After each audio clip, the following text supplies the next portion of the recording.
Hi everybody, I stole the channel. I stole it.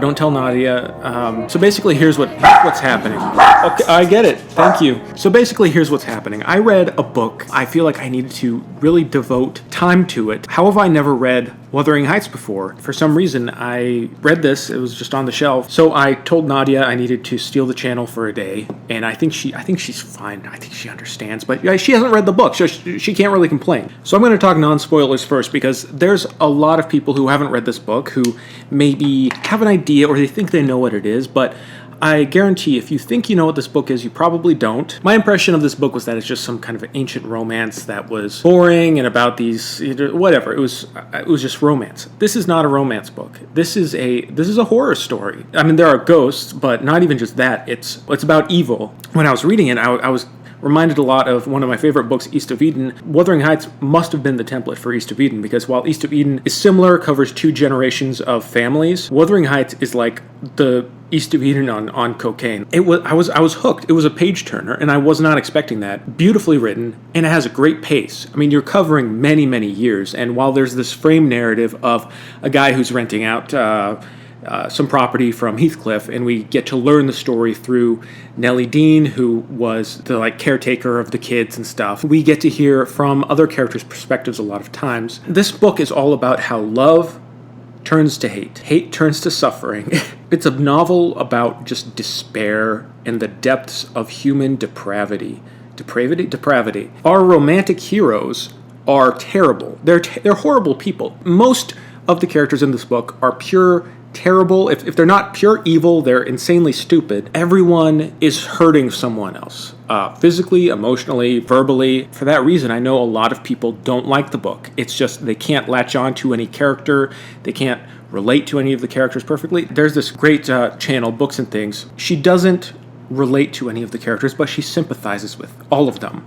And that's what this book does wonderfully. Each person feels so real. Even if they're heightened, if they're vivid, they feel so real. You understand what they're going through. The character of Heathcliff, at the start of the book, I was rooting for him. You can see the hardship he goes through in childhood, the abuse he puts up with in childhood. And by the end of the book, I was like, I wanted to kill him. And he's our romantic lead. It blows my mind how misled, how naively I went into it, expecting one thing and getting another. This book has me feeling everything from one chapter to the next. When things get bad in this book, just wait, because they're going to get worse, and they're going to get worse, and they're going to get worse. And I just kept thinking, I was getting sad. I was getting really down.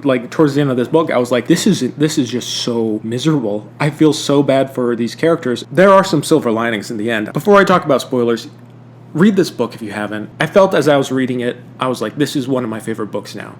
It has that kind of power. There's a reason why it's a classic. There's a reason why people love it or hate it to this day. I think that's awesome. I think, when a classic is loved and hated in equal measure, like Moby Dick, I love that. These characters start having these Shakespearean monologues. Heathcliff is talking like Richard III or King Lear. The way that they are articulating their grief and their emotions and the violence of their love and all observed by such a humble person as Nellie Dean, a worker, observing these events and participating in them when she has to. She is so grounded through her eyes, getting to see all of these events. It ends sort of a comic relief in some ways, while Heathcliff and Catherine are going insane about they can't help, they need to be with each other. Nellie's always there being okay, you're ridiculous, just chill. You're being childish, you're not thinking of other people, you're being selfish. Selfishness. That's what this book is about. How we perceive love and what we think love is. I think there are some examples in the book. One in particular, good example of actual love and care. So many bad ones. It has my absolute highest recommendation. I'm going to be talking about this in a wrap-up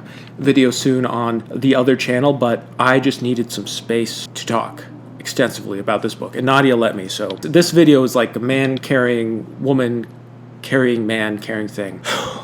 Spoilers. So Heathcliff is adopted, right, from a very young age, and he's taken care of by this father figure. We're not totally sure what race or ethnicity Heathcliff is. He's treated like an outsider, and only his adopted father really cares for him. And when that father dies, he is mercilessly abused and mistreated by his brother, but not, by blood. But Heathcliff has a very close connection to his sister. They have this great bond because he just, is putting up with so much bullshit, and she's there with him by his side, and they're just very close, it's very Wes Anderson-y, like the adopted siblings who are in love. It's creepy, gross, but Heathcliff is barred from education and the finer things in life, while Catherine is trying to get out of her bad situation with her alcoholic, gambling brother who lost his wife and is just in the depths of sorrow and going crazy. They're all at his mercy, and Catherine's trying to get out of it, understandably, but she likes the finer things, she sees Heathcliff as beneath her. This other family, the Lintons, she starts hanging out with this guy, Edgar Linton, and his sister, and end up getting married. Heathcliff runs off to become a gentleman. It's at this point in the story I'm kind of like, okay, this is kind of, I can see this being like this revenge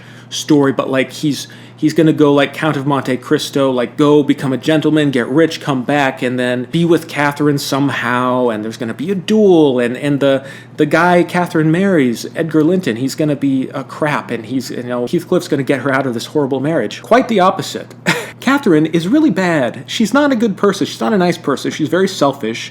And Edgar Linton, he's very naive. He's a good person, but he's very, very naive. And there's kind of this duality in this story. There's people who are smart and evil and naive and good, or dumb and good. When Heathcliff comes back, mysteriously having gained a fortune, who knows how, he kind of inserts himself back into their lives. Heathcliff clearly wants to break up Catherine and Linton. Because Linton is a gentleman and wants to be courteous, he lets these siblings hang out, and, Heathcliff ingratiates himself into the family until it becomes too much, until he is stepping too far into their business, and it's so obvious that Catherine and Heathcliff still love each other, and poor Edgar is just like stupid or naive he can't see that, and until it gets to this boiling point. One of my favorite scenes, Edgar punches Heathcliff. It's just so out of nowhere. Like, Heathcliff's just like, oh, what are you gonna do if I go run off with Catherine? What are you gonna do?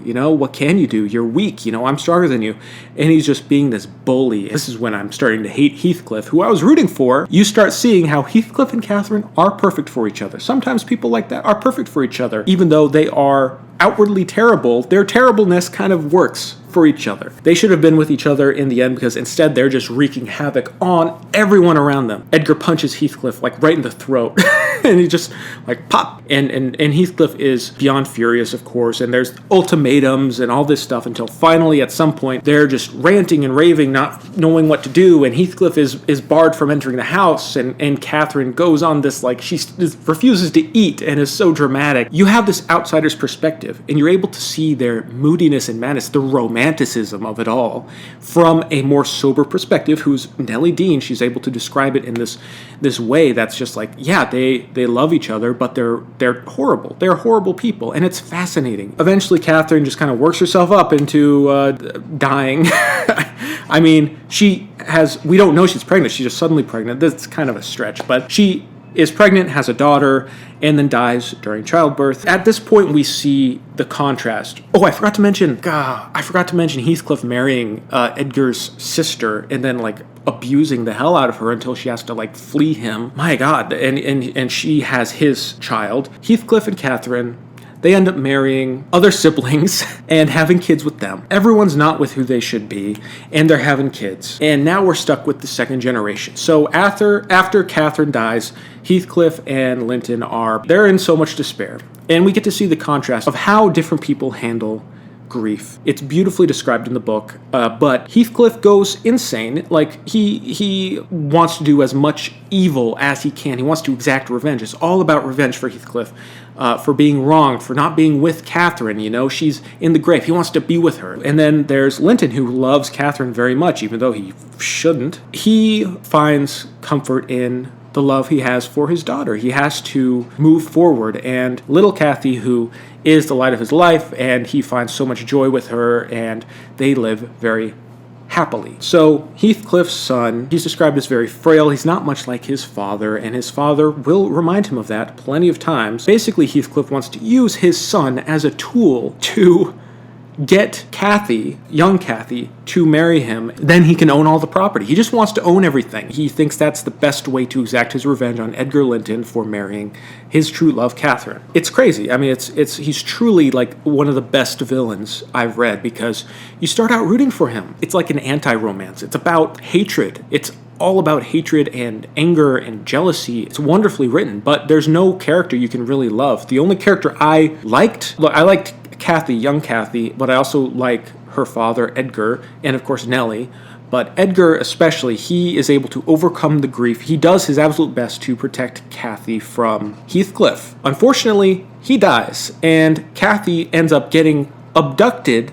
Oh, hear me, listen to this. The end of this book is like series of unfortunate events. Heathcliff abducting Kathy, forcing her and Nellie Dean, locking the doors, forcing Kathy to marry his son, who's like so ill he's going to die in like several weeks, so that he can own all the property. Then in turn own Kathy. It is so dark. It is so dark and messed up and terrifying. I mean, it's really horrifying. Finally, we get caught up to the present day. Fortunately, Kathy and Hareton, who is the son of older brother who's now passed. Hareton, who is doesn't know how to read or write, and Kathy looks down on him. She's very snobbish with him, but they end up cultivating a relationship together. When Heathcliff dies, he's just like smiling more and laughing. He just kind of like becomes this like ghostly presence in the house until he just like vanishes, you know? It's very odd. Finally, and somehow, Kathy and Hareton acquire the property, and things are right at last. After all this trauma, after all these two families just at war, finally,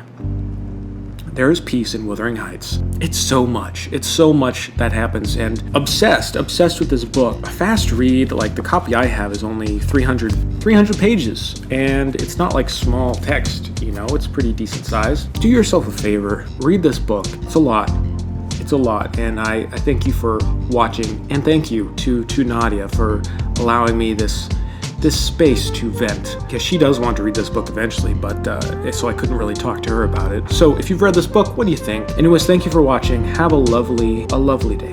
Okay, bye-bye.